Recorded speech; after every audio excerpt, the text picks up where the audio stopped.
The sci-fi action movie Insurgent topped the box office charts last weekend with $54 million in ticket sales. Now, it's the second installment in a film series drawn from a popular trilogy of young adult novels about a girl on the run in a post-apocalyptic Chicago.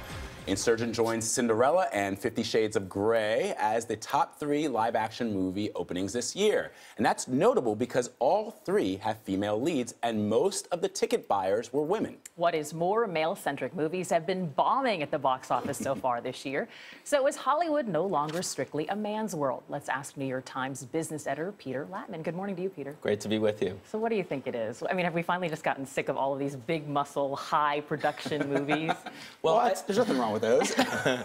I think what Hollywood executives are asking themselves is whether this is just a cyclical thing or a permanent trend. And as you mentioned, what you have seen is these 3 big movies, Cinderella, 50 Shades, and Insurgent, are all being driven by women leads and also women at the box office. So is this something permanent, or is the big action film still going to drive Hollywood attendance? That's the question. I wonder, though, Peter, if it has a lot to do with, back in the day, you had Julia Roberts, Pretty Woman, you had Reese Witherspoon, Sweet Home Alabama, Legally Blonde, all those movies. So there always has been... All of my favorite movies. Right? The whole list. Clueless, right? There are these great movies centered around women, not for women, but primarily viewed by women. So don't you think this is cyclical?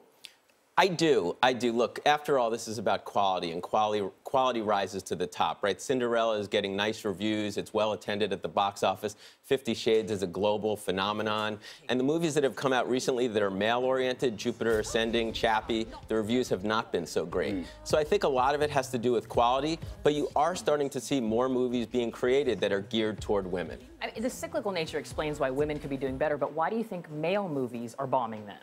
Well, it's hard to say. I think this recent stretch has just seen a bad slate of movies. What you're going to see in 2015 is Mission Impossible 5, Fast and Furious 7. Avengers.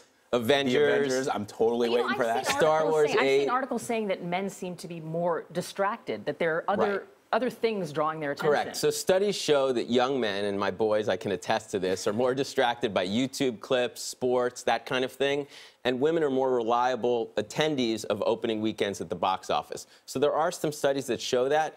But I think when, Fast and Furious 7 or Star Trek 8 comes out, I think the men will be back at the theaters. I think also, let's wait and see what happens this summer, because that's usually, it's not just those movies. People are waiting for Star Wars, The Force Awakens, the Superman-Batman film, which is going to be the precursor to the Justice League films.